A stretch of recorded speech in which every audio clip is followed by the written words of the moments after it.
Oh, Wonderful. hello, and welcome to the Drag Race recap here on RHAP, We Know Reality TV. I'm your host, Liana Boris, and today we are going to be talking about the premiere, which is episode 1 of season 18 of RuPaul's Drag Race. That wonderful voice you just heard was Beth Dixon. Beth, how are you? I'm good. I'm falling apart left, right, and center. No, I'm just kidding. No, it's a new year. I'm excited. It's a new season of Drag Race. Most people get excited at midnight for New Year's because it's a new year. I know that I get to watch some drag queens in a matter of time. And so this year I have been so thrilled because this is a great cast. I can't wait to talk about it with you too. And of course, we have Aman Adwin with us as well. Aman, how are you? I am fantastic. New year, new season of Drag Race, new beginnings. I think this is going to be a good one. I mean, I know we say that every damn season, but this cast, as we'll talk about, is a little unique in a lot of ways. So I'm very interested to see how all of this plays out, considering the background of a few of these queens. So I'm excited. I'm excited. Now, we did have a non-elimination episode, but there's still a ton to get into. But before we do that, we do have an announcement for the podcast. So as many of you know, I did not cover the All-Stars season that happened last year. And I think having that extra time in my schedule was so incredibly beneficial for me, my mental health. And I think that while I absolutely love Drag Race to death, and I cannot wait to watch this season, joining the coverage is something that I just simply don't have the bandwidth for right now. So I'm joining the podcast as a guest today, but I am officially handing over the reins to Beth and Aman, who absolutely crushed it during the All-Stars coverage, and I know we're going to continue to crush it from here on out. So never fear, you are in fantastic hands, and it has been just such a joy of my life to be able to be on this podcast. I remember starting in Drag Race season 9. It was, I think, the second season RHAP ever covered. I've talked about a total of 17 seasons of Drag Race. If you combine All-Stars regular as well as the Canada season that we covered during COVID.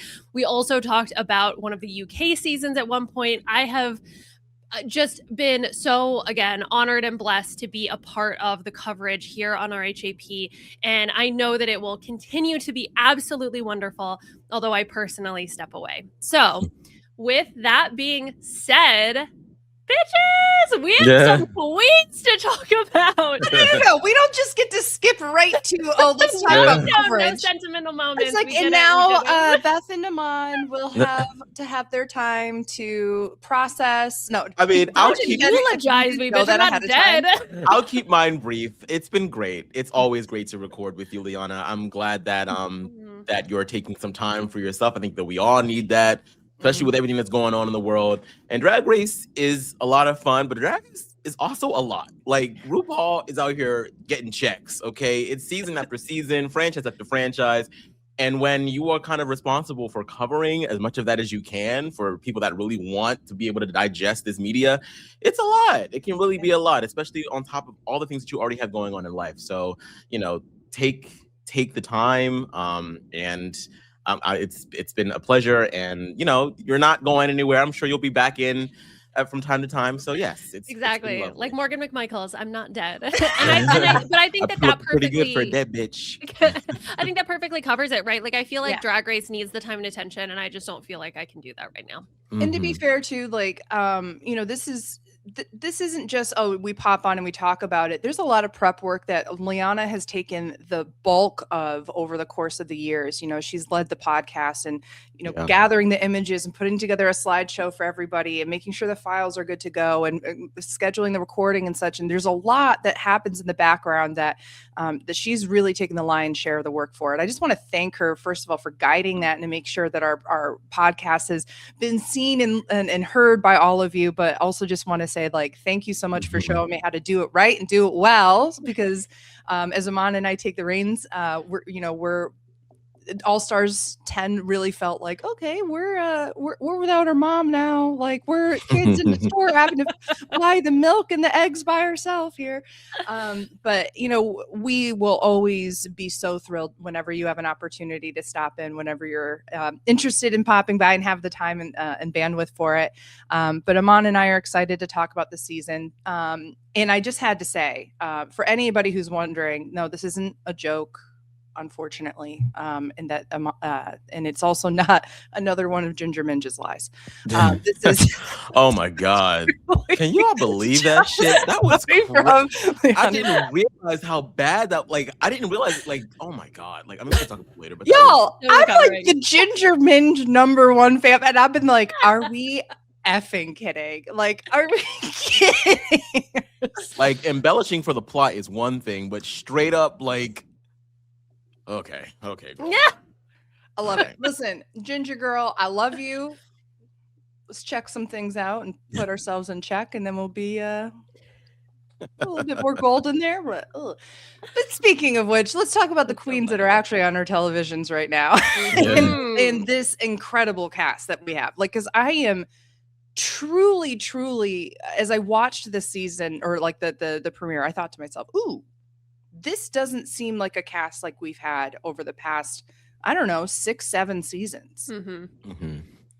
Yeah, for sure. Go ahead, Elena. No, I exactly feel that way. And I think a lot of people online are resonating with the same thing. It's got that old school feel to it a little bit. And I don't know if that's because there are older queens on this season, or it feels a little bit less lovey-dovey. And I'm so here for that. It feels like they're talking like drag queens in a backstage room. It doesn't feel like put on drama. I will say that I did feel like there were times where I was like, okay, the producers are trying to make this a moment, but this is just drag queens talking to each other. But I like that. I do think that the age thing, we have people who are not just older, they're experienced. I think that makes a big difference. Yeah, they're experienced. They've been doing drag for a number of years, honing their craft. On all types of circuits, whether it be the bar circuit, whether it be pageantry, whether it be, bedroom queen. It feels like it's a very well seasoned cast, and I'm excited for that, because I feel like, in recent years, RuPaul has sort of gone for the younger queens, trying to grab in some of the younger viewers, which makes sense, but it's also nice to sort of yo-yo back to some of the things that we've seen before. And I think that these queens are going to be sort of down to not give a damn what anybody thinks, which I really, really like, because they're already established. It's not like they're trying to build careers. Some of them are, but Athena, she could probably do anything on this show and she'll be fine. You know what I mean? Yeah. So I think that that's something that should be very interesting to watch in a competition. Mm-hmm. Well, and I think also a level of authenticity, I think that I feel from some of these queens. Now, we do get some of the repeated lines that we've heard on the show over and over. And I think feeling this with Survivor too, when things get too self-referential, you're just kind of okay. Yeah. It was fun at first because it was oh my God, the show. We all know the show. Yeah. But then you reach a point where you're just okay, I get it. But, again, that being said, from the very first episode that we got to see and really get to know these queens, I am so optimistic. I'm not worried about this Florida alliance, even though, Jane might be. But I think that in total, we just have a really great group. I actually think that that's a really interesting point too, is that we have such a huge amount of Florida queens. We only have one New York queen. We have one Boston queen. I mean, is this the first season in a long time that we've only had one New York queen? I would venture to say so. Right? Yeah. I haven't actually done the figures and such. This is the one thing that I'm you know what? If I could choose anybody's knowledge base off the top of my head, I wish I had a Mike Bloom, encyclopedic knowledge of this kind of stuff. Or I think I feel like I used to. But it truly Florida has definitely replaced New York for this season, for sure. Yeah, or Connecticut a couple years ago. I just feel I think that the reason why Florida is so big, and I'm really appreciative of it, is that Florida has some of the really most interesting drag paradises, so to say, throughout like Miami and Orlando and even in like Tampa.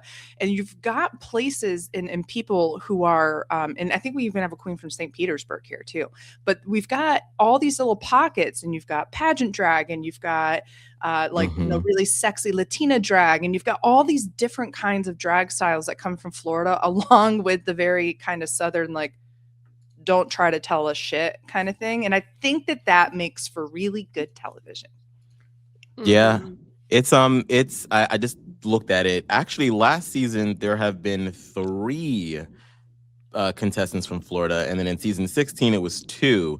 So it seems like, once you kind of like pluck one out of Florida, and the rest of the Floridian sisters are probably like, oh, well, if she got on, then I can get on, and then everybody starts auditioning, and then you just have Morphine's whole family's on the season, so Family anybody reunion. who's ever shared a drop of drag blood with her. Yep. Yeah, I did do a quick look as well. In terms of the New York queens, Lingerie was the only queen from New York City last season. Oh, wow. Outside of that, we know that there were several queens. There were like 4 or 5 queens from New York on season 16. 15 also had at least 2, Marsha, and Jax. Both were from New York City. And then it was season 14 that only had 1 queen, Jasmine Kennedy from New York. So we have had some, but certainly the majority of seasons have at least 2, if not more, queens from New York City. For sure. I kind of also thought that maybe it was like a little political as well, just because, this season seems to be sort of, fighting even to the darkness, all of that, reminding us that, queer art and queer people still exist, even if they're trying to get rid of us. And then to pluck a bunch of queens from a deep red state like that, I think, is definitely making a statement about, what's going on in the world right now. That's a good point. I think that's a great point. I mean, clearly World of Wonder and RuPaul really do think about the election years, and they were really intentional about making sure Drag Race is a great place to push voting every single year. I think that makes complete sense to say, okay, we're going into a year where, we're filming this in Trump's second term first year. Yeah, there's definitely going to be a lot said there. And like you said, plucking them from arguably one of the most dangerous states for trans people to live in, or even drag queens at this point. I think that is a really great political statement to be making. We here and we are queer. This is kind of an interesting cast in the sense that, we do have a lot of queens that are over 30, and they made a lot of points to say that. And again, as someone who is now approaching 40 years old and still feels young in so many ways, I'm like, okay, but they're not 1 foot in the grave, people. Like, come on. They're not even at middle age yet. It's in gay years. I've accepted it. I'm an old bird now, according to the rest of the gays. It is what it is. It's fine. It's fine. Yeah, I mean, I think they said 30, flirty, and thriving, right? So that's what they're going for. We love it. That's what we're going for. But we do have a lot of people over the age of 30. We have a lot of people who have 10 plus years of experience. And I do think that is going to make for, as I watched this cast in the first, like with their entrances and everything, like a little, Liana said this earlier, but I truly did get a sense that this is a group of people who have confidence in what they're going to do. They have confidence in what they're going to say. And I think that is the thing that makes people back off. I think when you see queens in real life and they are so much more outgoing, or they're shadier, or they're whatever in person, it's because they don't have a camera knowing that that's going to go to millions of people across the world, who are then going to make a snap judgment about them and could potentially ruin their career. Well, what I like is when you have queens who have a lot of that background and don't care. Yeah, it's kind of are hearkening back to a lot of the Southern pageant queens in the first 7-8 seasons of the show, right? It's hearkening back to, and actually, as I think about it, I'm like, wow, a lot of those queens did a lot of stints in Florida, right? So I really think that we're looking at the season with, summating like all of these. That's not even a word, is it? Summating? Girl, I don't know. The word now. The word now. It is now. It is what you make it. Yeah. Well, and I mean, I don't know if there's like a little bit of pushback to the RuPaul's Best Friend race. If you're a queen, you're watching this and you're like, people are kind of over the lovey-dovey stuff. Maybe I'm going to like try to bring my authentic self. I think that to me, like the best example is not even necessarily in the episode, but it was in Untucked where the queens were honest about how they felt, like honest. Like you have Jane Don't being like, no, I hate your look, it's ugly. You have Discord obviously throwing a whole hissy fit over Nini's look. So yeah, it like they were honest, and I'm hoping that honestness sticks through the season and that they continue to just vocalize their opinions, because it was very entertaining to watch as a viewer. Yeah, please don't just take this away from us after one episode. Make sure that this is just the foundation of what this season is going to be. I mean, Cardi B even set the tone. Oh, that's actually a great point, Aman, because she was very honest. Mm-hmm. Like, I hate your skirt energy. Just ripped it to shreds. And, and I like that, we'll talk about it eventually, but she brought her dolls in and she's like, this is kind of why I am the way that I am, because I know that they're going to be harsh and they want me to look good. So why wouldn't I offer the same critique to you guys? So, yeah. I think that, Cardi B, what a time for her to come back on Drag Race with everything happening with her and Nikki, and then like Heidi and Closet coming back out. And also, I was like, happy holidays. Yeah. That I love that she's literally the first episode premiere judge, and she comes in and she gives a lot of really straightforward critiques, but ones that even though they would hurt if you're receiving them, they don't hurt because she's not coming for you personally. She's saying, I don't like this. This is what this looks like. This is whatever. Sorry, I just punched my mic. But I think that is something that a lot of people, when they come on, they try to be like a shady judge. It doesn't come across as critique. And I felt like what Cardi was giving was at least critique. And then, like you said, Aman, having her come back with, I forget their names, and that's so bad of me. I don't know their names either. That was the first time I've ever heard of them. So the makeup no artist, the wig and hairstylist, yes. Both dolls, and just both lovely, lovely people who were going to also tell you exactly how they feel. And that is the kind of energy that I think we already got from the cast. So having then Cardi come in with her dolls and be like, again, here's what you're here to do. I think always getting that kind of reality check is only going to help people to go, okay, see, I was right, I was wrong, whatever, and then keep that energy up. Yeah, I'm glad that they all got to meet her too, because sometimes they do the split premiere and then they always have the big celebrity at the front. So I'm glad that they were able to get everybody in there this time to see Cardi B. Because if there was a split premiere and I didn't get to meet Cardi B, you know what? I would have quit right then and there. I'd been like, what was it last year? They had Ariana Grande, and then who was the other person? Exactly. Exactly, though. I don't remember.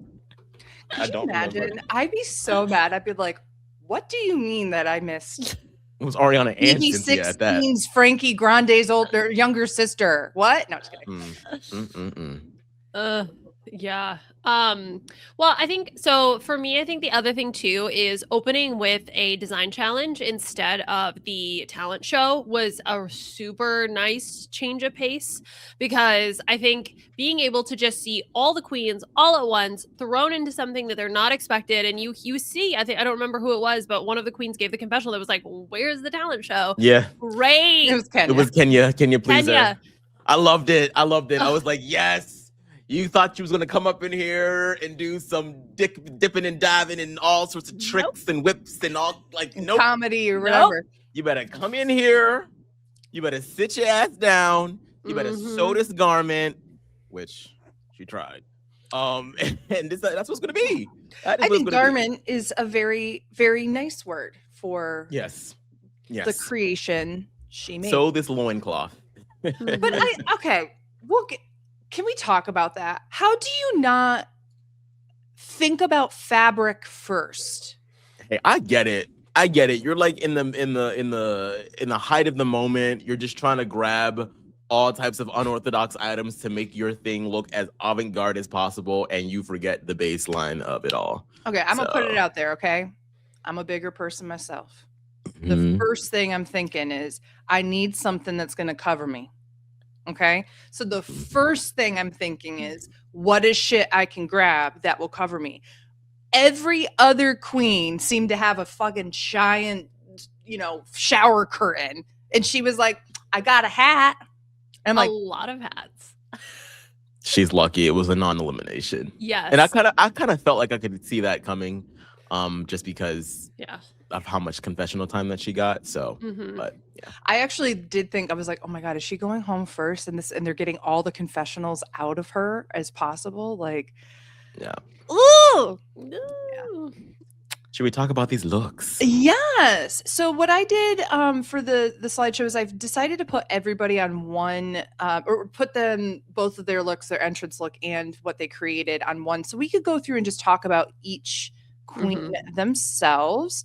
So the first one is Athena Dion. Now I did write, where's my phone? Look I'm trying to be Liana and it's like, she took notes this time. She did this or whatever. From Miami, Florida. Yeah, Florida. 38 years old. She is Morphine Love Dion's drag mother and is also, she kind of just throws this in there and she's also Plain Jane's mother, kind of.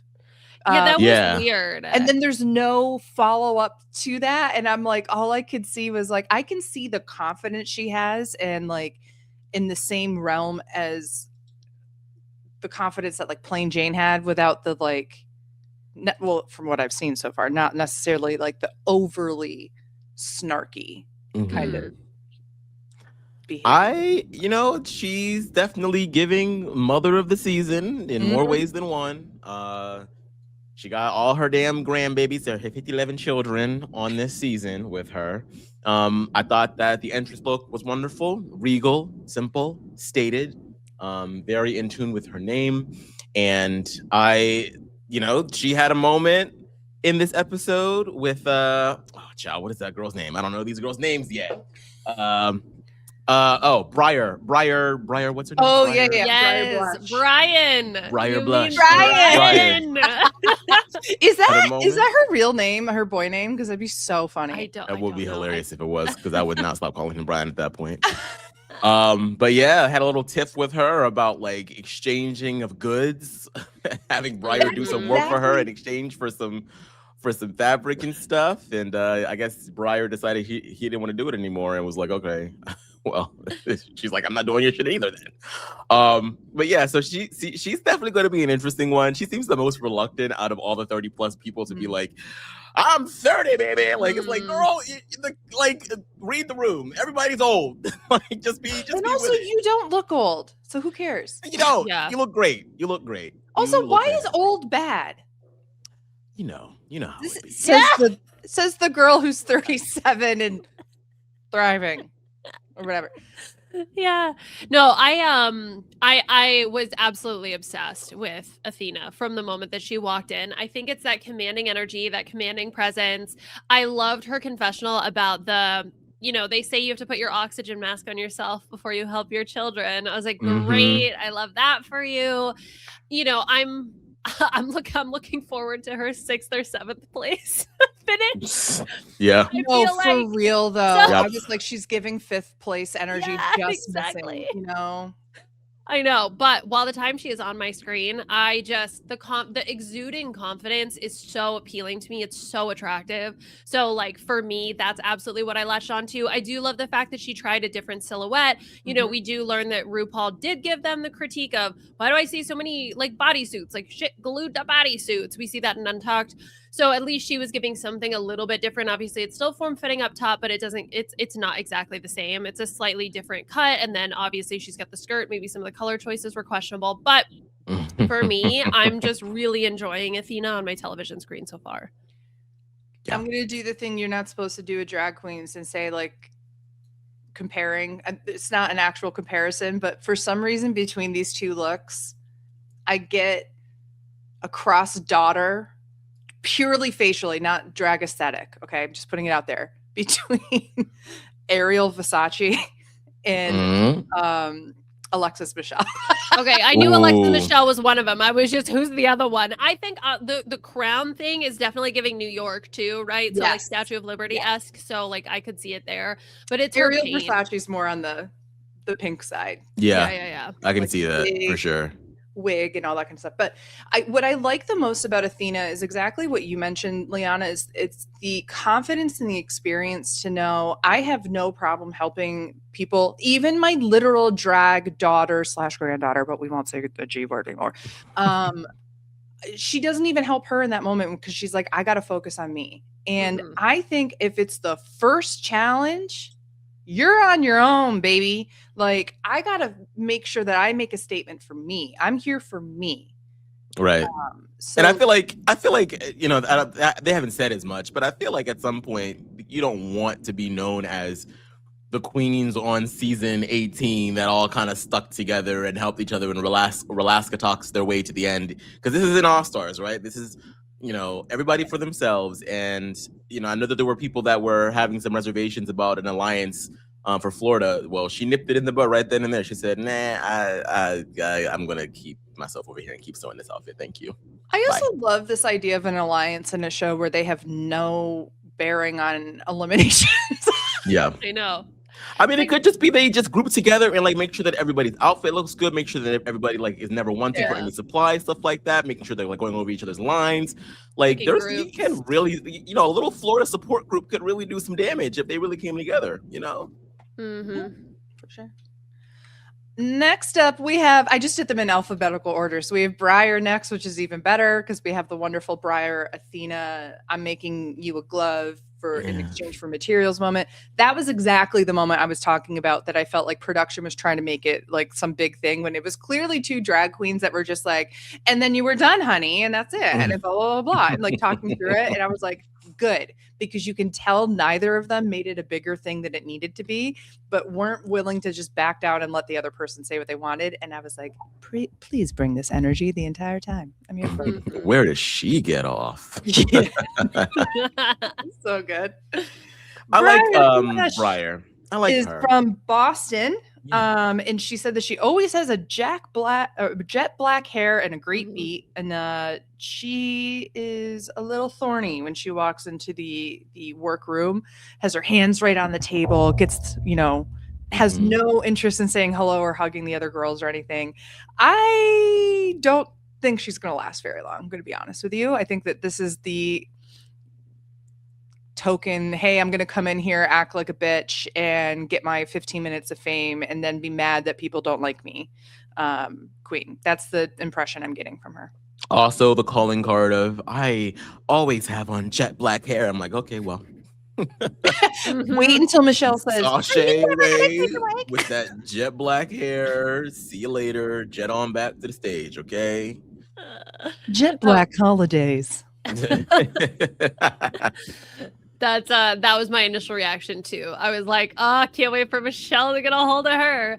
But I don't want to continue to beat this confidence drum, but she also has so much confidence. First of all, to wear your own face on your shirt and dress, like that takes a ton of confidence. So we love that for her. She spoke very highly of her outfit. Maybe this is a moment where a little bit too much confidence. Like it could be like a little bit of a problem because I didn't hate it, but also the way that she presented it on the runway too was really weird. I feel like she was kind of hunched over a little bit. Yeah. Oh, For, pieces, and I was like, why are you hunched like that? It was a little bit of a mess for me, but again, she's got that confidence. I think there was like just too much rouging in the back that really made her look, like you said, like just hunched over and just really like back heavy. You know what I mean? Yes. So yeah, I mean, it was definitely inspired. I think that she had one of the more inspired looks. I just think that the execution of it wasn't the greatest. But you know, I like the way that she tried to sell it, and I love her entrance look. I kind of like the fact that there's like a little bit of a trend now where the entrance looks are sort of like your showcase, because I feel like there was a moment in time where entrance looks, maybe it's just like the All-Stars of it all, where the entrance look was like a runway within itself, where people were having these extravagant ass looks. I'm like, know. Like, just come in and pull a willow pill. Wear the damn flip-flops and a skirt. Like, it's okay. Like, that's giving us who you are in a snapshot. And I like that she did that. That was fun. I really like that. I kind of got what she's about when she walks in. I think it's easier when you kind of base things off of retro concepts to go, oh, that's a timeline. Okay, I can understand the culture from this timeline that you might be coming from. So the fact that the first things that she says is she has goth influences and retro influences, I was like, well, clearly the 60s and 70s are really big with her. Now add in some goth influence to that. And then you see her out of drag with like her like mullet kind of haircut. And I'm like, very interesting person. So I think that Breyer has a lot to showcase. And being from the Northeast, I know that person from Boston who's like really into the retro, but also kind of grungy kind of thing. And I can see that influenced in her drag already. What I didn't like, I like the concept. I don't like the execution of her outfit. I don't actually like the legs being so pink with nothing on it, because it highlights how messy everything is on the actual like bodice part of it itself. I also am going to ask people, like, she is one of like 2 or 3 queens. We need to learn where boobs go on things. Like, look at where her cups are. So low for no boob. So like, here's the thing. We got to learn this for our silhouettes. Just bring that up to this. Hey, okay, some of us are tittily challenged, okay? I don't appreciate this discrimination.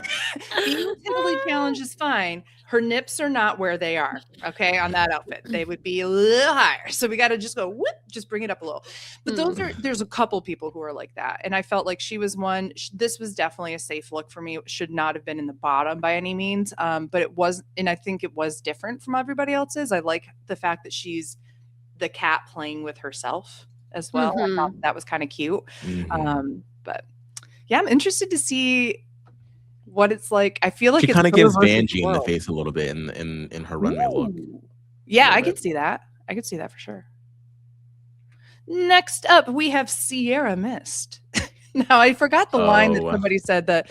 Why are you wearing this and named after a discontinued soft drink? And then I got so sad because I forgot about Sierra Mist being discontinued. Same. I didn't know it had been discontinued because I don't drink it. So. I love Sierra Mist. I mean, Sprite is still king, but sometimes Sprite be a little too spicy, okay? Sierra Mist is that nice little... also had a brighter flavor. Yeah, exactly. It's just very welcoming. Well, but they replaced it with Starry. Wait, have you tried Starry? That's what they've replaced it with. I haven't either. I've seen them all over in stores, but I haven't tried it. No, I haven't. We're just saying, if Starry would like to sponsor the podcast and send us a trial, we will happily give our thoughts with a can of Starry next week. So we have Sierra Mist here. Sierra is a prosthetic artist and does a lot of transformation artwork, and does a lot out of Indianapolis, and kind of describes her drag as mystical and creepy. I am instantaneously was like, is this going to be the next queen that goes to Dragula after Drag Race? Because I could absolutely, anybody who does prosthetics, I automatically have now immediately think of Dragula. So I am so excited to have somebody who's more interested in that kind of transformation art form on Drag Race. But Liana, what did you think about Sierra's entrance look in her presentation on the runway? Yeah, I think super creative. I think she paints beautifully, especially because it's so unique what she's going for, right? Like the lips in the entrance look are just absolutely wild. Like I would never think to do something like that, and I think she keeps it tight and clean, and I love that, especially for someone who's going to be, you know, a creative sort of crafty queen. I liked her runway look. I think that again, it's something, the brief for the Maxi Challenge was also to have your signature drag look. So I think that that's something too that I was keeping an eye out for, that was like, I want to see something that I feel like is signature you. Now I just got to know these queens, but I'm going off of what they're telling me. And if you're telling me that you are kind of the spooky, you want to do prosthetics like kind of queen, I want to see that. So I see it with the ears, right? I see it with the going full blue with the skin tone and then complementing that with the tights. Although I will say it was giving a little bit of Alaska where like her face doesn't I match thought the same thing. I couldn't, and I was like, wait, is that supposed to be your skin or is it supposed to be? I don't know why. It's just like so ingrained in my mind. That whole moment. But no, I think Safe was totally fine with her for her, and I'm excited to see where she goes in the season. She's one that really intrigues me. Yes, I agree. I'm very excited for her.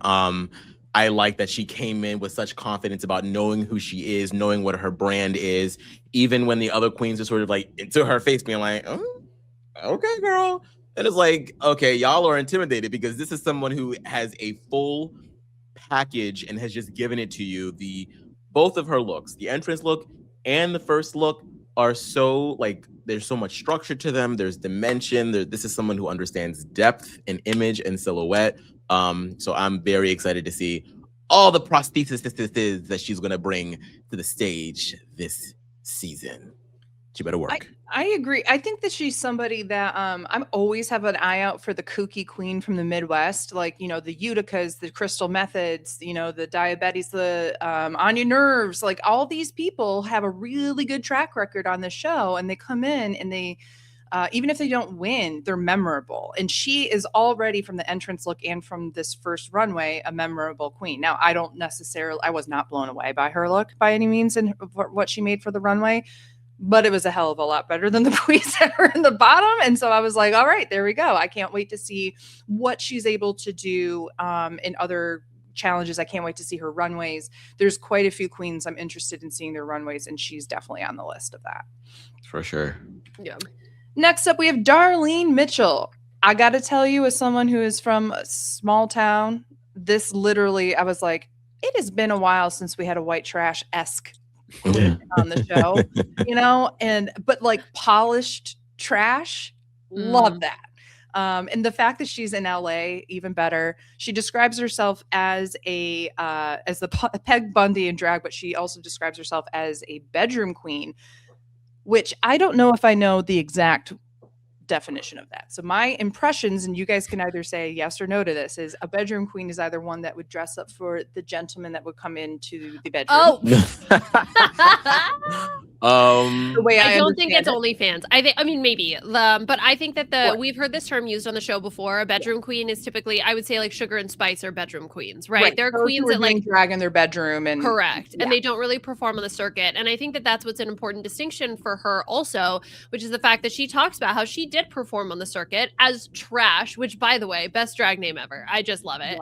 So for Trash to be out there like doing her thing, but then, you know, talks about how well she got sober, and, you know, being in the clubs is not the most permissive environment, especially if you're newly sober and trying to stay sober. So she, you know, talks about her journey from starting as bedroom queen to going onto the circuit to now being back in the bedroom. And I think that that was just really interesting to hear her talk about that perspective and how that's sort of shaped. Not that she doesn't necessarily, I think, have the stage presence to pull this off, but that she's kind of making an active choice to protect her sobriety, and I really love that for her. She also surprised me with the construction challenge, so I was a little bit nervous for her, but I think it was a really solid, safe look. I think the little panty peeking out is just the cutest detail touch. Like at first I was like, I either hate this or I love it, and I think I'm leaning towards I love it. She, to me, is a sleeper, and I don't say that because she's wearing the sleep mask and such. I think that she's a sleeper person for this season. I don't think a lot of people are looking at her immediately and going, that's the winner, or that's somebody that's whatever. But I think that she's going to go far because she just has a quieter confidence that the other queens have that I think does come from something like sobriety and having to face yourself in ways that other people maybe haven't had to do either yet or what haven't. And she's just somebody that I see a lot of knowledge and experience in her. You know what I see with her? I see her having fun.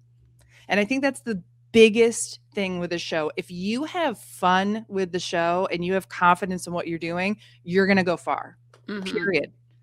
And I think I already see that from her, is that she's somebody who's just smiling and happy to be there. And I don't get a sense of like, I think she's competitive, but I don't think that she's a bitch. You know what I mean? So I'm excited to see what she brings. Aman, what do you think? Oh, Aman is coming back. There he is. I could hear you guys the whole time, but for whatever reason, it was like you're good.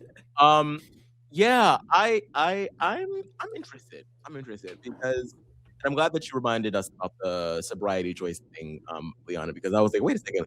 So she moved from Indiana to LA to be in her bedroom? Yes. I was also so confused. I was like, why are you wait, what? Like, I don't think you're doing it right, girl. I think Hollywood is outside. I don't think it's inside.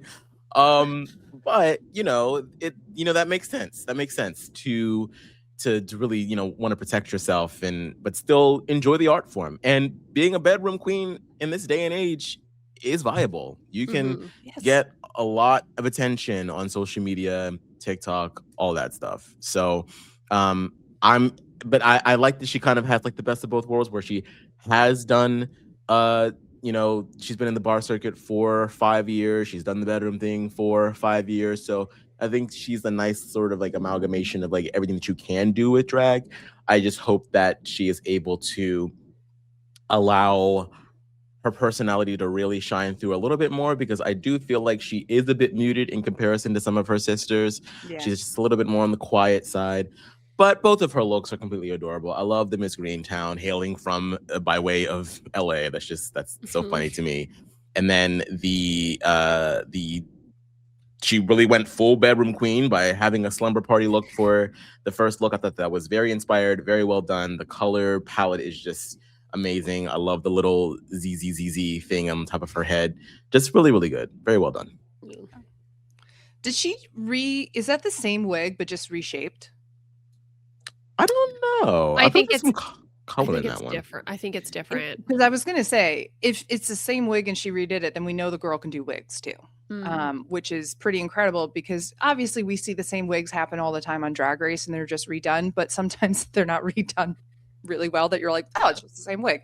Yeah. This one made me question it, which made me go, well, either she has a lot of similar wigs, which is nice, or she knows how to do hair, which is even better. So yeah. Well, she did say that she goes for that Peg Bundy, Dolly Parton type look. So as you should. I expect we'll see that quite a bit. Next is Dee Fuego, our New York queen. Oh my gosh, I keep closing my notes, which is so bad of me. She is originally from Mexico as well. So she's a Latina queen coming from New York City. She calls herself a full production, which I think we got from the energy and the pizzazz that she kind of brought to. She's an expressive person. Like, this is like, I was like, okay, so this is the person whose facial expressions are like mine on the show, where everything I have to react to, every little moment and that kind of thing. So I understood her from that perspective. She has a lot of energy. She calls herself high polish, loves big fashion as well. And I think that we definitely got the fashion sense that she's a fan of fashion from her entrance look and what she tried to do with her unconventional materials. I don't personally know if the polish is there the way that she's saying, and mostly because I'm just not a fan of the makeup at all. I was shocked she was not in the bottom. I was like, I don't think this is working in the way that you think that this is working. She's definitely, look, again, talks big game. I love that. I just don't think that she's long for this world. I think if you're going to call yourself a full production and then come out in like a little mini dress, that's not really, I mean, sure, in energy, maybe giving full production, but certainly not in your look giving full production. So I'm just curious to see what else we're going to see from her. But I will tell you that she was one of the queens that when she walked the runway, I was gagged that she was not in the bottom three. Yeah, it was definitely giving big potato for sure. She said something interesting when she walked into the workroom. She was like, I'm originally from Mexico, but I'm not like, I forget the word she used, but it basically alluding to the fact that she's like not spicy, not Latin. I'm like, but you are. Your name is Dee Fuego. Like, Fuego. And that's like the first thing the queen said back to her. Like, yeah, like claim yourself, girl. I do like the entrance look. I do. I mean, it's kind of understated, but it's something about the little arm piece that she has on is just very, I just like looking at it. It's very fun to look at. Yeah. Yeah. I mean, I'm not sure what to make of her yet. I think that she definitely, she's one of the older queens, so she has a little bit of polish to her. But I agree with the two of you. It definitely seems like she might be a little bit on the lagging end of it. So we'll see how she fares. She kind of reminds me of a mandatory meeting. Yeah, I jaw. got that. I got that It's too. the jaw. It's the jaw. Yeah. Jaw But and I the think blonde hair.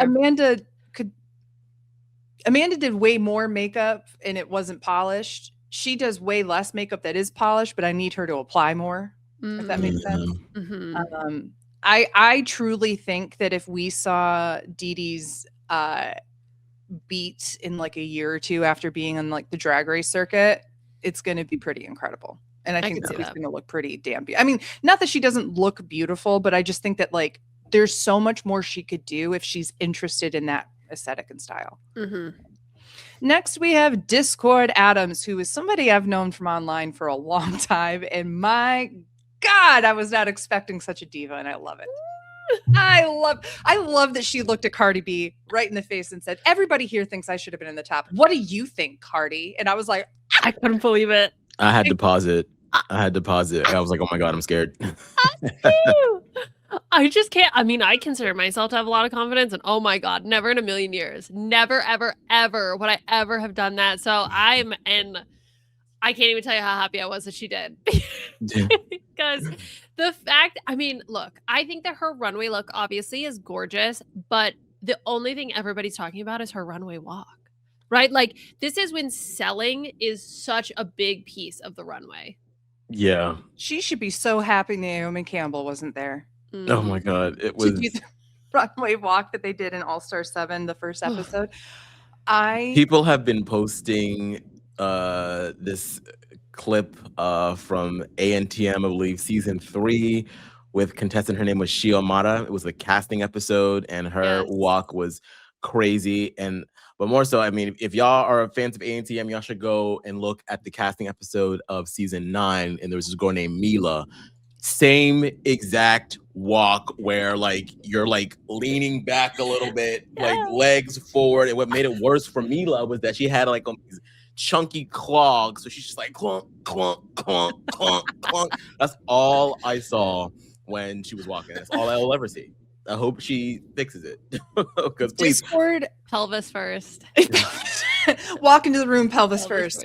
But I really enjoy her though. I enjoy her personality. I enjoy her in the DR. Same. I think that she's very talented. Like her workroom look is absolutely amazing. There's just so much going on with it, but it still makes a lot of sense. I think, Carson said something about, I think it was I forget which queen it was about, but he said it's very hard to, deal with geometric fabric, but still make it uniform. And I think that she did that very well with the entrance look.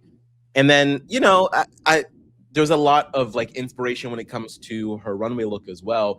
It can kind of like look simple, like from afar, but when you like really zoom in on it, you're like, oh, there's like a lot of craftsmanship going on there, and it's very well proportioned for her body. So yeah, I think she's great, and I like that she has so much confidence in herself because it's as far as I'm concerned, she's backing it up. So. Oh, for sure. She would be somebody that I would never say is a bedroom queen because she performs, but I also would. She's so popular online, or at least has a good reach online, that I'm very interested to see what she's like in challenges. I already knew coming in that she'd be somebody who was good on the looks because she has such a unique rocker aesthetic that we don't often see on Drag Race. And I love that she was able to show me in this first runway that it's not just the rocker aesthetic that looks like the picture on the left, right? She could come out and have a very glamorous rock stars going to the Oscars kind of thing, right? Like maybe she's nominated for best song, There's stuff like that I think is really, really cool about her. And the fact that her confidence is that high too, I'm like, whoop, you're going to be interesting television. That's for sure. She's somebody that I could see go really far in the competition or get taken out really early by an ego. Yeah, I mean, it also depends. Like, we see a wide variety of challenges. It takes one snatch game to send a front runner into the bottom two. You so true about that. Next up, we have, if it will move, Jane Don't. Jane, you better don't. Jane is also from Seattle. Everybody, as she walked in, went, is Jinx Monsoon your inspiration? Yeah. I mean, I'll admit, I thought the same thing. Yeah. She is a comedy queen, loves old school, funny ladies like Bette Midler and Joan Rivers. Irene and Bosco are both her drag sisters and have obviously done pretty well as of All Stars 10, of course, on the show. I'm very excited about Jane Doe. I did not expect the kinds of looks that she might be able to put together. And I love this look that she did on the runway. I loved her entrance look because I got exactly who she is and what she's interested in. I love the way she paints. She has a very beautifully blended, but also very drag and somewhat campy kind of paint. And as Cardi said, Cardi loved that she did the full glam. She loved her wig and everything. And so she's somebody that takes every detail into consideration. I am thrilled about her on the cast. Aman, what do you think? Yeah, I like her too. I mean, she seems to be one that is sizing everybody else up. She's one of the first to call up the whole Florida thing. So I'm getting the vibe that she's going to be the queen that is in her head a lot throughout the season. And we have seen probably some of the best that we're going to get from her episode 1. I could be wrong. But that's kind of like what I'm imagining her arc on this season is going to be. I think that her runway look is fine. I wasn't as taken with it as the judges appeared to be. But definitely, I'm going to take everybody's word for it that it's kind of hard to construct a suit in the way that she did. So kudos to her. I just wasn't like a fan of the coloring, I guess. So I had, I think, almost the exact same reaction as Aman. I was surprised. In retrospect, looking at it more, I was like, okay, yeah, now I can see it, especially the shoulder pieces. The way that those were constructed do look really beautiful, and the way that they're so blended in with the rest of the colors of the look. But I think for me, it wasn't one that when, she stepped out on the runway initially, I was like, ooh, like that looks amazing, like I was with some of the other queens. So from that perspective, I was a little bit like, okay. And also going into judging, the only thing I knew about her that I had remembered at least was that she was nervous about the Florida queens. So I was like, oh, okay, like this is a really interesting narrative that you're giving for this person for the first episode. So I'm hoping that it becomes more complex after that. I don't know if it's going to follow Amon's path of that he predicts where, maybe she's going to be in her head. I can absolutely see that. Or who knows, maybe she goes on a generational run. Who knows? So, but she interests me. I'm not sure, like I vibe with it yet, but I'm interested to see where it goes. Yeah, I definitely see everything that you guys are saying. Somebody that is also in this Florida alliance, so to say, and is a part of the Dion family. We have Juicy Love Dion, who is Morphine's drag daughter, making her the G word for Athena, who's on the show. Juicy's entrance look was, I think, incredible, and her runway look was appropriately placed in the bottom. Yeah. I echoed what Cardi B said, that it's like when you're standing, I hate it. When you move, it's better because of the flowy arm pieces. Like I thought that there was maybe a universe where with the presentation she could have potentially saved herself. But like if you just, especially looking at the still pictures, like oof, it's rough. There are elements that I like to it. I think it was Carson that pointed out the ruching and the ombre effect. Like that is really nice, but it's just, it doesn't, when you look at the other looks, it's just not up to snuff. Yeah. That skirt looks like napkins. It does. It really does. It really does. It looks like the kind of table skirt that you would have at a buffet, like on the table of the buffet, I feel like though, in a way, if Georges wore this, RuPaul would not be making right.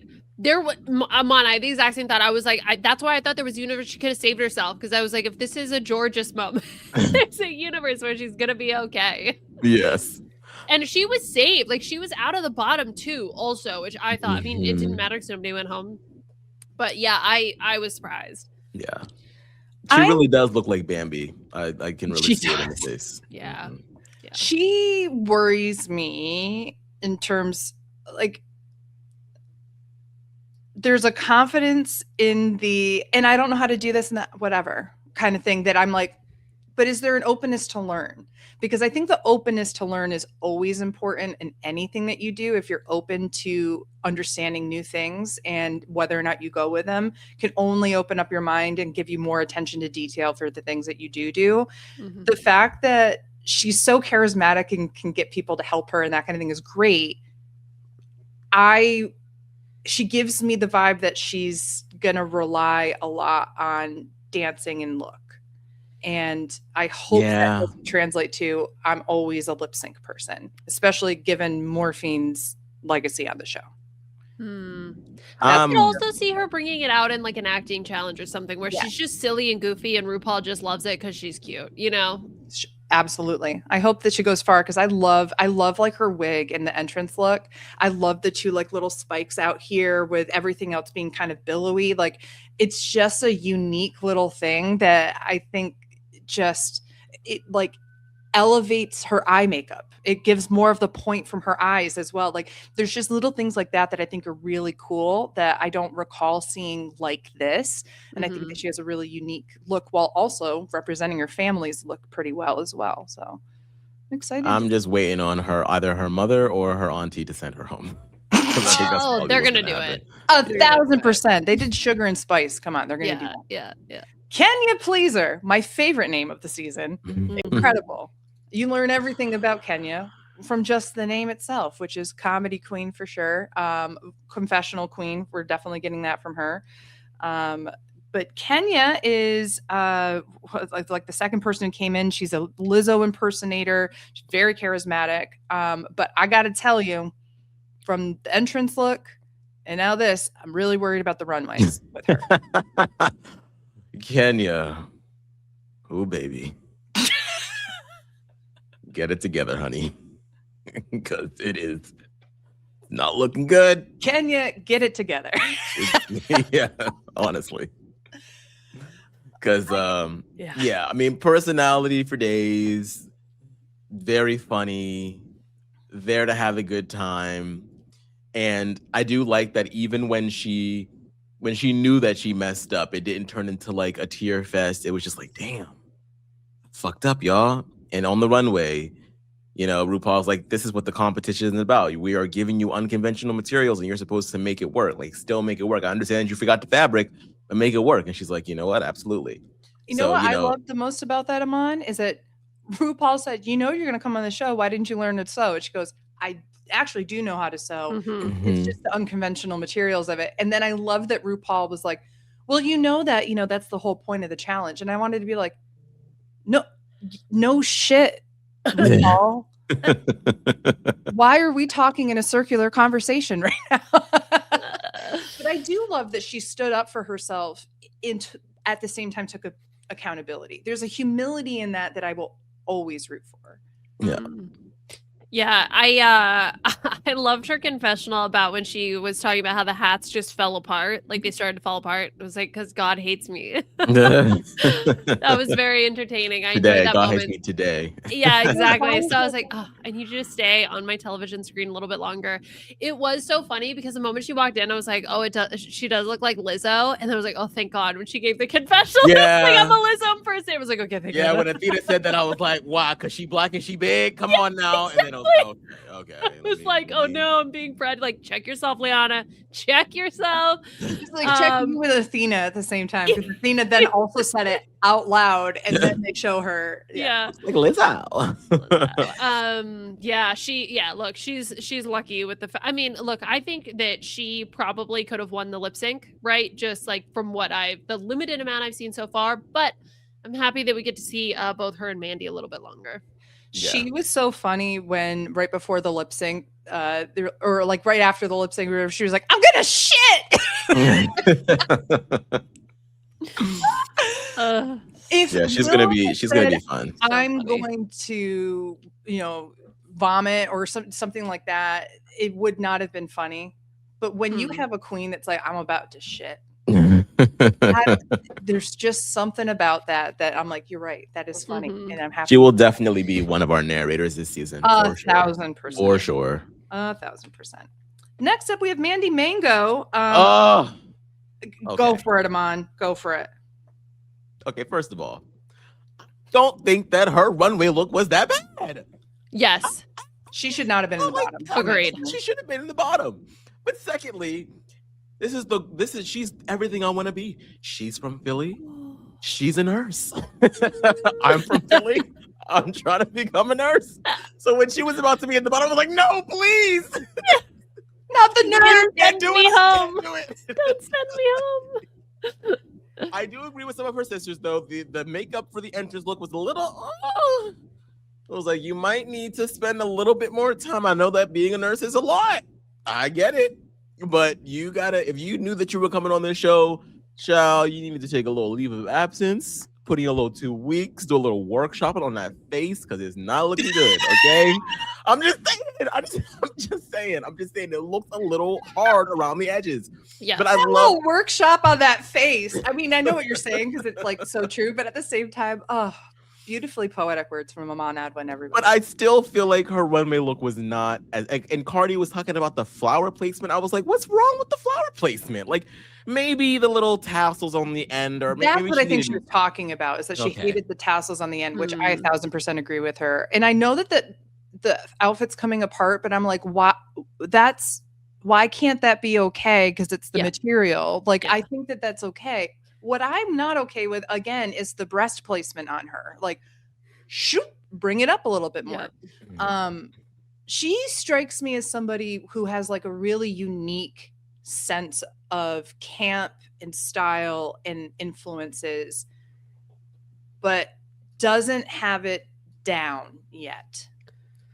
And I think that this is either going to be the thing that helps teach her that so she can get to that for her career, or this is going to be the thing that completely changes what she's going to be doing. And I don't think, sorry, go ahead. No, finish. No, I was just going to say, I don't think I've ever seen Mandy Mango perform in Philly, but I definitely feel like I have seen her in boy form. Oh, probably. Around the bars. Like that face looks very, very, very familiar. I've definitely seen her around town before, for sure. I was just going to say that. That was it. She just seems super sweet, which you would hope for with a nurse. And I love that she had the opportunity multiple times to talk about how she works specifically with patients with HIV and STIs and that kind of thing, working a lot with the LGBTQ community. Again, bringing that up at a time frame I think is really important to show not just other drag queens and queer people, but like this is showing other people, our potential and hopefully our allies, that these queens most of the time have jobs that you are benefiting from every single day. And you want to restrict them because they play dress up and lip sync to songs and do weird things that you don't understand.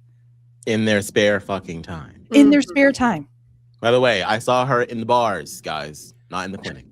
Not that there's anything wrong with going to the clinic. I've seen her around Philly when I went to the clinic. Treating your gonorrhea. Yes. Because she is what? Registered. That was great. I love that. Yeah. She I think there's just a little bit of roughness around the edges that that I'm hoping will be polished out through this experience and her being able to continue after this. I similarly did not think that she deserved to be at the bottom. As soon as I saw that like flash to Cardi B's reaction to her look, I was like, oh no. Yep. So, and if I feel like the judges are already feeling negative towards her, I just don't think that there's any way for her to really salvage that, unfortunately. So I don't necessarily think that she's along for the season, but I think she's going to be a joy while she's here. The fact that RuPaul and them nobody said thank you for being a nurse or anything like that shows you exactly where she ranks in his mind. Because if this was somebody that RuPaul was like, oh, she didn't do well, but I'm throwing my weight behind her, he'd be like, you know what? And we got to thank you for all the work that you do. And none of that. It was just, okay. I'm your mama now. I'm your nurse now. I'm your nurse now. Next up, we have Mia Starr, who took a tour or took a break from drag from a long time in order to go on tour as a dancer with Rihanna, Britney Spears, and did the Super Bowl with J-Lo and did all these different things over the course of a 14-year break, where beforehand she was a working drag queen herself. She describes her style as 90s, early 2000s hip-hop mob wives style. This is this for me, and her runway look was safe, and I liked the concept of her entrance look, but really don't like much of anything about it. But I'm really excited to see her dance in particular. I mean, they're setting her up to be like a really big dance queen. So I wonder if this means that she's a good lip syncer or what she'll be like in more physical challenges that don't require dance, but like, overacting or something like that. Is she going to be able to translate that? She was kind of quiet in this first episode. I didn't really get much from her, so I don't really know what else to judge on her. Yeah. I didn't get much from her either. I felt like it was a really quiet episode for her in terms of content. She's the auntie of the season, at least in terms of the Dior family tree or Dion family tree. So, for me, that was kind of, and obviously dancing. Like those are the two things I know about her. And since this didn't really feature any of that, all I have to go off on is really the two looks, because that's really, all we got. I would say safe, but I want to see more, right? Like, and not that she didn't necessarily give that to me, the show just didn't highlight her. So I'm excited that we're going to get to see, hopefully the show will give her more and more content, so we'll get to know her a little bit better. It kind of gave, without the notoriety and the acclaim, it kind of gave, oh my God, I cannot. Why do their names always escape me? I'm like RuPaul. This is crazy. To be fair, we're adding 14 to how many other seasons across the world that we're all supposed to know every year. So it's getting harder every year as there are more and more people to remember. Man, Sasha Colby is what I was thinking of. Okay, I can't. Come on. Not like look-alike or anything like that. I'm talking about like in the vibe of her coming into the competition, because it's someone who's very established, someone who's made a name for themselves, someone who Athena respects. Like Athena's literally calling her a rock star, and she's very understated, and she's very just coming in and be like, hey, bitch, this is me. I took a break. I'm back. It's giving like she's coming here to get something for herself and get something that she believes that she deserves. And so I do hope that we get more of her, because one of the critiques that I think a lot of us have had about Sasha Colby's season is that it really was a march to the end. But on top of it sort of being a march to the end, Sasha was kind of like nowhere to be found in the beginning of the season. Like a lot of her sisters, like, I mean, Mistress, Lux, all of them were sort of like overtaking her in the edit. So it really felt disjointed in the end, even though you knew it was going to happen. It was like, she doesn't have the drag race. She was like drag race queen winner, the noun, but not drag race winner, the verb. And I'm hoping that that's not the same case when it comes to Mia. I absolutely loved her runway look. I thought the exact same thing that Cardi did. I'm surprised that she did not win, because it really did give Cardi B's Invasion of Privacy album cover. So I thought that she was going to be a shoo-in from that alone. But, the eventual winner, I really like theirs too, so I can't be too mad about it. But yeah, I agree with the both of you. I didn't really get a lot from her, but I do think that we are in for some top-tier drag from her this season. Yeah. I'm excited to see what she has to bring. Oop, I'm pressing the wrong buttons. This is Mikey. Mikey Meeks, also from Florida. She describes herself as a host. I was like, okay, that says nothing. That just says that you talk to people on a microphone, but tell me, like, what's your hosting style? Didn't do that. Sorry, she's a glamour, a little camp. She calls herself a funny diva. But to me, I felt like she seemed, I don't think nervous, but a little bit more square and not as loose maybe as other queens in this. I didn't like her entrance look because I felt like I think honestly it's the lighting didn't do her help, because it was so dark and they just did the spotlight. I don't know why they decided to go with poor lighting as a theme for bringing people in for their entrance looks. A choice. I guess they were saying, let's get ready for DragCon. You're going to have shitty lighting all the time when you go and meet your fans. So why don't you get introduced to them with shitty lighting? Because this did not help any of them.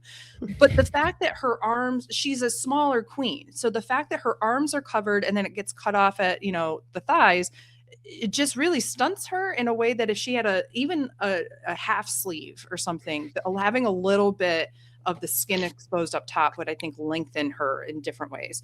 I think her outfit was safe for the runway. It wasn't anything spectacular. I wish that instead she had done a Carol Burnett curtains moment from the Carol Burnett show and tried to make that fashion, put the rod right in there, whole 9 yards.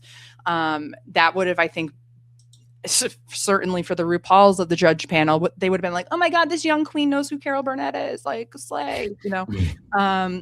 But that's, yeah, Mikey. I'm not sure about her yet. She also was kind of quiet in this first episode, I think, in terms of edit. All I got from her was as soon as she turned around, I thought that was Aiden Zane. that's all I could see. Especially out of the drag. Yes. Yes, they need to do a DNA test or something because somebody screwed somebody over there in their families. Something's going on. I enjoyed her runway look. I think that maybe I did want a little more drama, maybe a little bit more something over here in the breast region. Maybe the little trailing arm drapey things are a little longer, but obviously, you know, she can't really control that because she has what she has, right? But I liked the look. It was definitely one of my favorites and one of the more memorable ones for me, for sure. Huh. Oh, that's interesting. So for me, I was like, I don't know anything about her apart from she hosts. Like that's all I could really remember. So for me, I thought it was pretty quiet. She didn't stand out for me one way or another. She wasn't bad, but she also wasn't like the most amazing look I've ever seen. I love the color combination on the final look. Yeah. I agree with Beth's critiques about the entrance look. I think also she was the last one to walk in. So, you know, I don't know. It felt a little forgettable, but I'm hoping that that's an editor's thing, not a her personality thing. Yeah, it's hard when you have 14 queens in the very beginning. Exactly. Next, we have Nene Coco, who is one of the top 2 this week and actually wins the lip sync. Nene is one of the first queens that walks in the door. She's the 3rd one. She calls herself a conceptual queen from Denver. She's a costume designer and made most of the things that she brought. And she just quit her job as a mechanical engineer by day, where she was doing drag by night. She, to me, the moment she walked in, I might not have enjoyed the color palette of what she was providing for like the rainbow, so to say, but yeah, I could appreciate the tailored aspect of it. What did you guys think of her edit in the first episode? The fact that she won, her outfits, everything. I love her. When she was like, oh my God, a mechanical engineer from Denver. I'm so here for it. So for me, I got really excited. I think someone who, you know, is known for crafting looks, I think is also very fun. So the fact that they highlighted that in the first episode, I thought was great. I really liked her runway look. I don't understand why everybody was being so mean to her. Leave Nene alone. I liked it too. It's very simple, but when you think about the construction of it and just like how much detail there is in that, I thought it was so well done. And the paint that she used for that look as well was just so fun. Like the little thing that she put on her eyelids, so fun. It's so sharp. It's so sleek. It's just fun to look at. It looks like fruit, but also like flowers and like metal. Like that's like just an interesting outfit and choice. Maybe the shoes could have been something else. Maybe she could have had orange shoes or maybe I don't know. But I really, really enjoyed that look because I agreed with Discord. I wasn't too jazzed about the entrance look. I appreciate that she constructed it herself, but it just something about it just wasn't vibing with me. But then she totally redeemed herself in my eyes when she came out with this. Like this looks just absolutely amazing. So I'm not mad that she won this. I thought that she did a great job. I do think that she got a little lucky because I think that oh my God, what's her name? Vita. I think that Vita really wanted to do a bunch more with that Cardi song, but couldn't because of that outfit. But yeah, she put up a fight in that lip sync. So yeah, I agree, Liana. I'm really feeling her too. I think she's gonna be fun. She, as soon as I knew that she was doing the La La Ree look, I was like, so she's either going home or she's winning. It's either one of the, you can't come out and do the La La Ree look and La La Ree experience. Like RuPaul's world is not gonna, like, you've got to nail it. And I definitely think that she nailed it. I agree about the shoes with her outfit for the runway look. I wish that she had just taken, like, she made a fascinator for her hair. Why couldn't she have done something on the outside edge of both ends of her shoe or something? Just tie it in. It doesn't even have to be as big as the one in her hair. Just one or two little ones coming off, right? Just something to tie it together down there.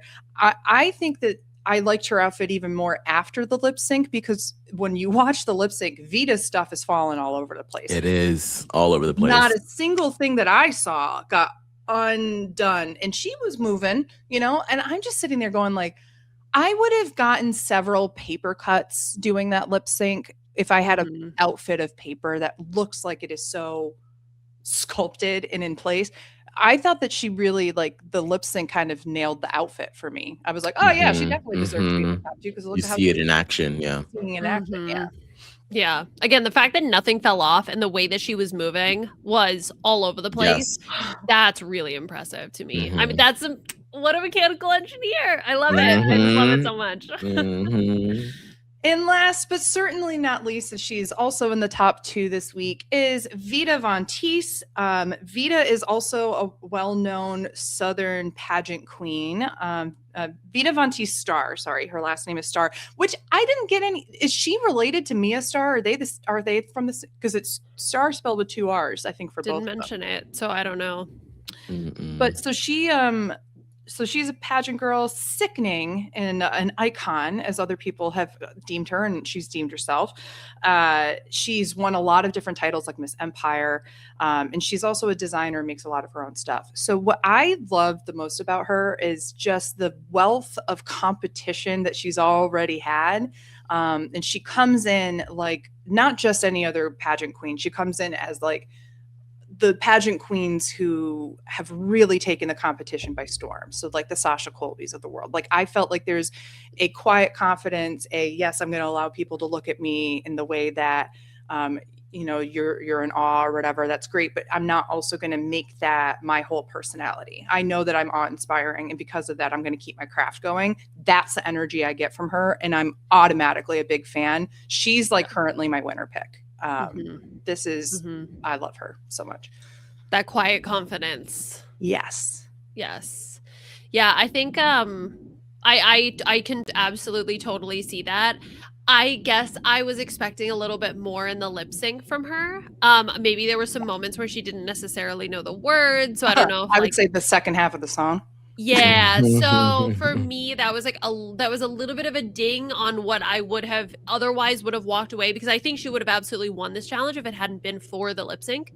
I think that she, or at least based on the judges, I'm inferring from the judges' comments, but it seemed like she would have been the one who would have taken the win if there hadn't been the lip sync component to it. Yeah. So I think there was just a little bit of the like chink in the armor kind of situation after seeing that, but I don't think that should diminish from what she's bringing, because she has that quiet confidence that you talk about, and also looks completely different out of drag. She was the one that I was just like, wait, who is that again? Yeah, for sure. Yeah, she's got a very lovely mug. Lovely mug. Yes. And yeah, the construction of that dress is just so beautiful, just so good. And then the little accessories with the jewels and little disco balls down the sides, just so well done. And yeah, like I agree with what you said earlier about Mandy Mango, where like, why can't like some of like the tattering on the ends be okay?